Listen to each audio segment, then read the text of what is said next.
दिलीप जायसवाल, मंगल पांडे, सम्राट चौधरी। अब आ जाइए यहाँ के भ्रष्टतम नेता सर्वदलीय अशोक चौधरी, माननीय मुख्यमंत्री नीतीश कुमार के दाहिने हाथ। इनका हालत देखिए, ये तो आदमी पूरे बिहार में रिकॉर्ड बना दिया भ्रष्टाचार का। हम लोग अभी तक सुनते आए हैं कि लालू जी बेनामी प्रॉपर्टी खरीदते थे। अब इनका देखिए बेनामी प्रॉपर्टी का हालत। ये दस्तावेज इतना है कि जैसा मुन्ना जी बता रहे हैं कि समेटते समेटते हम लोग थक गए कि भाई कितना भेजोगे। हमने अब कह दिया भाई अब और जमीन का कागज मत भेजो। भाई साहब के एक पीए हैं, पीए थे दत्त साहब, योगेंद्र दत्त, नाम याद रखिए। अशोक चौधरी के पीए योगेंद्र दत्त 2019 में, जरा कागज निकाल, 2019 में अशोक चौधरी जी ने 34 लाख रुपया में योगेंद्र दत्त के नाम पर विक्रम में 1 एकड़ जमीन, करीब करीब 1 एकड़ जमीन, 0.7 एकड़, 23 कट्ठा जमीन इन्होंने खरीदा। 76 डिसमिल जमीन है जो 23-23 कट्ठा होता है, करीब करीब 0.7 एकड़। विक्रम में 34 लाख में जमीन खरीदा गया योगेंद्र दत्त के नाम पर, जो उस समय अशोक चौधरी के पीए थे। अब सुनिए इसमें कहानी। 2 बरस के बाद दत्त साहब ने वो जमीन ट्रांसफर रजिस्ट्री कर दिया अशोक चौधरी के बेटी और अभी के सांसद शांभवी चौधरी के नाम पर 34 लाख रुपया में। इसका डीड है, ये डीड आपको जारी करेंगे, आप देख लीजिएगा। अब इसमें नई बात, अच्छी बात क्या है, नई बात क्या है? 34 लाख रुपया में जो दत्त साहब ने जमीन खरीदी थी और यहां रजिस्ट्रार ऑफिस में लिखा गया 34 लाख रुपए में दत्त बेच रहे हैं जमीन शांभवी चौधरी को, और एक दत्त साहब को पैसा कितना गया बैंक से? 10 लाख रुपया। वो बैंक का अकाउंट डिटेल है, जरा दीजिए, तारीख आपको बता देते हैं कि 2 साल के बाद जो जमीन अशोक चौधरी ने अपने पीए के नाम पर खरीदी थी, वही जमीन वापस 2 बरस के बाद अपने बेटी के नाम पर लिखवा लिया, और 34 लाख के रुपए के जमीन के एवज में अशोक चौधरी ने दत्त साहब को 10 लाख रुपया बैंक से भेजा। यहां तक भी बात ठीक है भाई, ये कह सकते हैं कि हम बाद में पैसा दिए होंगे। इसी बीच इनकी बेटी चुनाव लड़ने चली गई, तो इनकम टैक्स ने इनको नोटिस किया कि भाई आपकी जो प्रॉपर्टी है वो 34 लाख की है और बैंक में आप सिर्फ 10 लाख रुपया दिखा रहे हैं, बाकी का पैसा कहां है? तो 10 लाख जमीन इनकी रजिस्ट्री हुई है। उसके एक दिन बाद, तारीख नोट कर लीजिए, 20 फरवरी 2021 को 10 लाख रुपया इन्होंने अपने पीए के अकाउंट में डाला है। अकाउंट यहां पर डिटेल आपको दे देंगे, और 34 लाख रुपए का जमीन वापस इनसे ले लिया।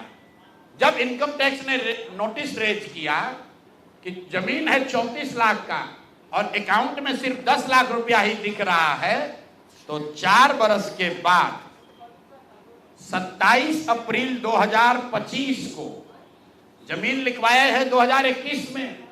इनका क्रेडिबिलिटी देखिए, जमीन रजिस्ट्रार ने लिख दिया, आप हम जाते हैं उसको खड़ा करके पूछता है भैया कहाँ है रुपया, कहाँ दिए?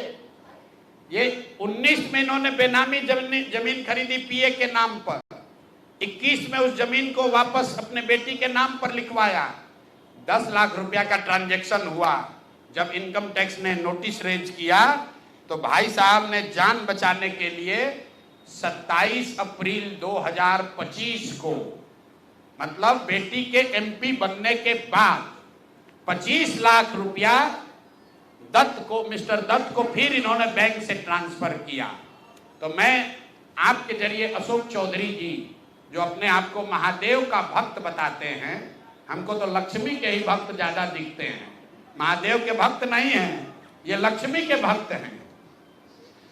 अगर आपने 34 लाख रुपए की जमीन अपने पीए से अपने बेटी के नाम पर खरीदी तो उसका भुगतान क्यों नहीं किया? 10 लाख ही क्यों भुगतान किया?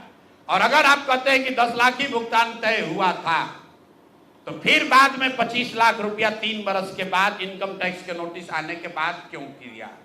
अब आपको हम एक छोटा सा केस बता रहे हैं, इसका वैल्यू 34 लाख है, लेकिन आपको ये इसलिए बता रहे हैं कि इनका मोडस ऑपरेंडी क्या है, क्योंकि उसके बाद अब जो आपको बताएंगे, ये भाई साहब पिछले 2 बरस में 200 करोड़ रुपया से ज्यादा का संपत्ति, 200 करोड़ रुपए से ज्यादा का संपत्ति अपने पत्नी, अपने बेटी, अपने समधन, उनसे जुड़ा हुआ एक ट्रस्ट, मानव वैभव विकास ट्रस्ट, इसके माध्यम से इन्होंने जमीन खरीदी है करीब 200 करोड़ रुपए का, और सारा डीड एक एक जिस दिन का ट्रांजैक्शन है वो सारा डीड आपको यहां पर, आप चाहे तो उसका फोटोकॉपी ले सकते हैं।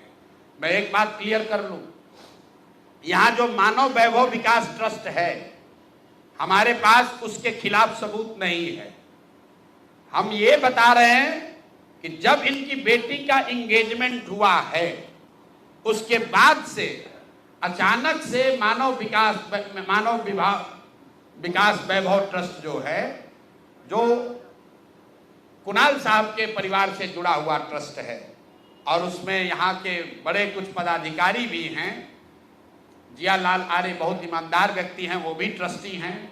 तो मैं आपके जरिए उनसे भी आग्रह करूँगा कि सर, आप तो जीवन भर ईमानदारी के लिए आपका नाम हम लोग जानते हैं, ये बताएं कि आपके ये न्यास के माध्यम से सैकड़ों करोड़ रुपए की जमीन कहाँ से खरीदी जा रही है, ये पैसा कहाँ से आ रहा है, ये पैसा कहाँ से आ रहा है? क्योंकि इस ट्रस्ट के ट्रस्टी जो कुणाल साहब की पत्नी हैं, उनके बेटे हैं, इनमें और अशोक चौधरी के पत्नी के बीच में डेली का बैंकिंग ट्रांजैक्शन का रिकॉर्ड हम लोग के पास है। तो मैं अभी सिर्फ इतना ही आपको बता रहा हूं कि पिछले 2 वर्षों में जब अशोक चौधरी की बेटी की सगाई हो गई, तो सगाई से शादी के बीच में 38 करोड़ रुपए की जमीन पटना में खरीदी गई है। टोटल 38 करोड़ 44 लाख 40 हजार इतने रुपए का तो चेक से पेमेंट हुआ है। चेक से पेमेंट हुआ है 38 करोड़ 44 लाख 40 हजार। 12/5/2022 को पहली जमीन ली गई 23 करोड़ 40 लाख 30 हजार में। 12/5/2022 को एक दूसरी जमीन ली गई जिसकी कीमत है 8 करोड़ 89 लाख 70 हजार।